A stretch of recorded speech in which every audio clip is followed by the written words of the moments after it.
नमस्कार, SBD news में आपका स्वागत है। पेश है 4 अगस्त बुधवार सुबह 10:15 बजे राजस्थान की बड़ी खबरें। राजस्थान में भ्रष्टाचार निरोधक ब्यूरो इन दिनों फुल एक्शन में है। रोजाना ताबड़तोड़ कार्रवाई करते हुए भ्रष्टाचारियों को सलाखों के पीछे भेजा जा रहा है। जुलाई के महीने में एसीबी ने कुल 51 ट्रैप की कार्यवाही की है। इसके अलावा एक आय से अधिक संपत्ति का मामला दर्ज किया गया है। 3 पद के दुरुपयोग के मामले दर्ज किए गए हैं। एसीबी मुख्यालय द्वारा 57 मामलों में निस्तारण के आदेश दिए गए हैं, जबकि 31 मामलों में न्यायालय में नतीजा अनुसंधान पेश किया गया। इस साल जुलाई में किए गए ट्रैप पिछले साल की तुलना में ज्यादा हैं। पिछले साल जुलाई के महीने में 43 ट्रैप की कार्यवाही की गई थी।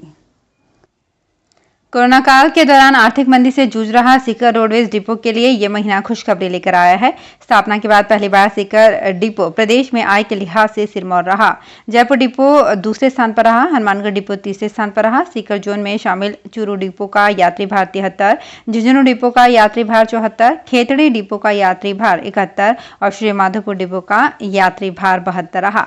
डिपो की इस उपलब्धि के पीछे चालक, परिचालक और अधिकारियों की लगातार मॉनिटरिंग रही। चालक व परिचालकों ने लगातार डीजल की खपत और बचत पर ध्यान रखा।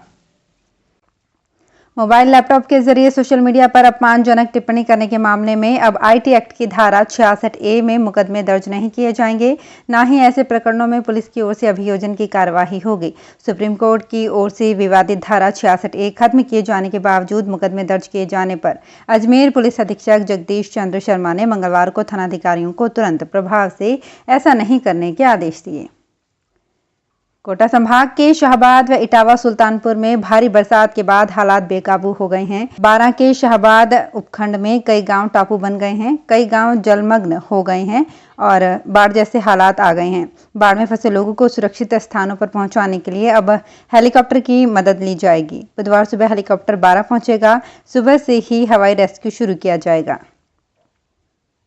राजस्थान में मंत्रिमंडल फेरबदल की मांग को लेकर 5 दिनों तक दिल्ली डटे रहे पूर्व डिप्टी सीएम सचिन पायलट मंगलवार शाम जयपुर लौट आए। पायलट के लौटने के बाद उनके आवास पर समर्थकों की हलचल शुरू हो गई। खास बात, पूर्व कैबिनेट मंत्री रमेश मीणा की पायलट से मुलाकात रही।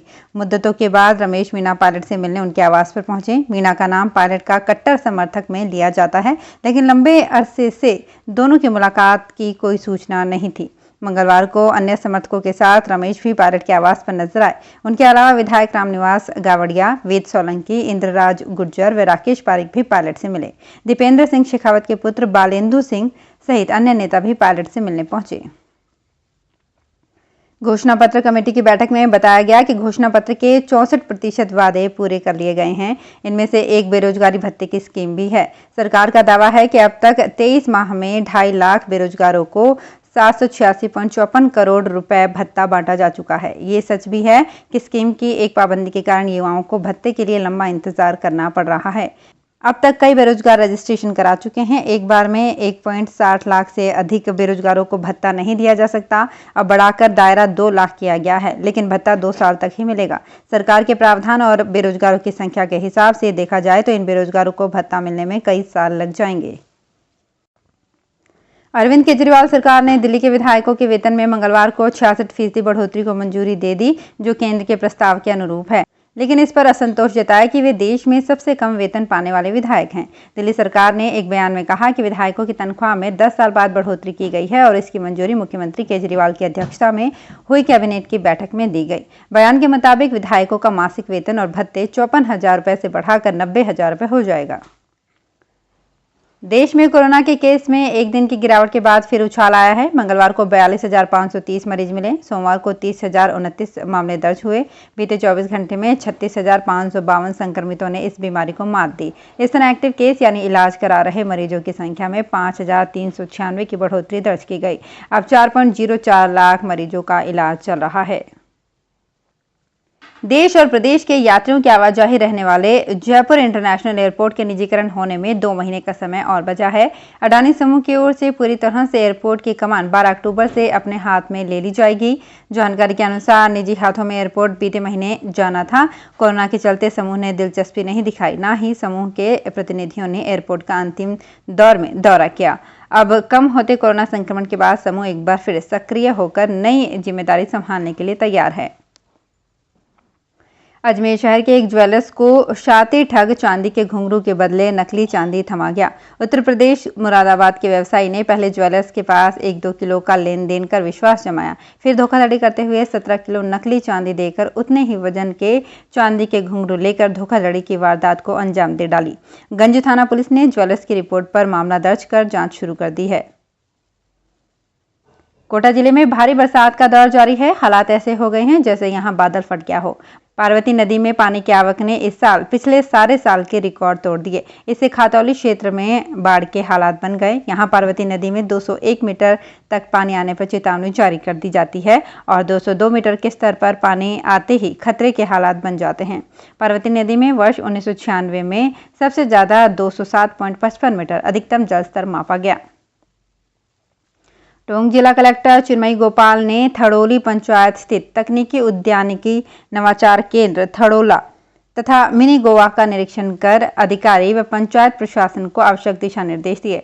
जिला कलेक्टर चिन्मयी गोपाल व उपखंड अधिकारी रूबी अंसार ने बुधवार देर शाम थड़ोली पंचायत में बीसलपुर बांध किनारे स्थित तकनीकी उद्यानिकी नवाचार केंद्र थड़ोला पहुंची, जहां उद्यानिकी विभाग के तहत संचालित गतिविधियों का निरीक्षण किया।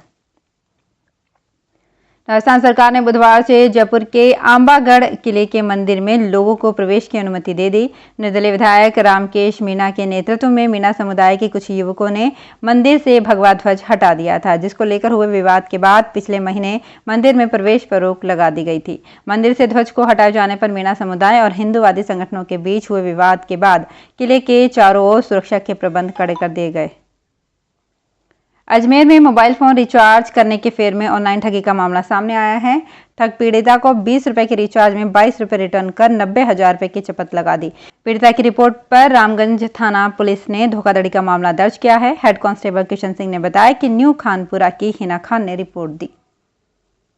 सरकार ने मंगलवार को कहा कि कोविड-19 के प्रसार को दर्शाने वाला रिप्रोडक्टिव नंबर हिमाचल प्रदेश, जम्मू कश्मीर, तमिलनाडु और केरल समेत 8 राज्यों में एक से ज्यादा है। रिप्रोडक्टिव नंबर या आर वैल्यू कोई रोग कितना संक्रामक है, यानी एक मामले से कितने और मामले और हो सकते हैं, इसकी संख्या दर्शाता है।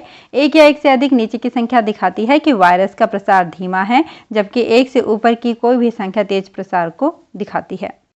तो फिलहाल इस बुलेटिन में इतना ही। फिर हाजिर होंगे कुछ और बड़ी खबरों के साथ। एसबीटी न्यूज के और भी वीडियोस को देखने के लिए हमारे चैनल को सब्सक्राइब करें और नोटिफिकेशन पाने के लिए बेल आइकन को प्रेस करें।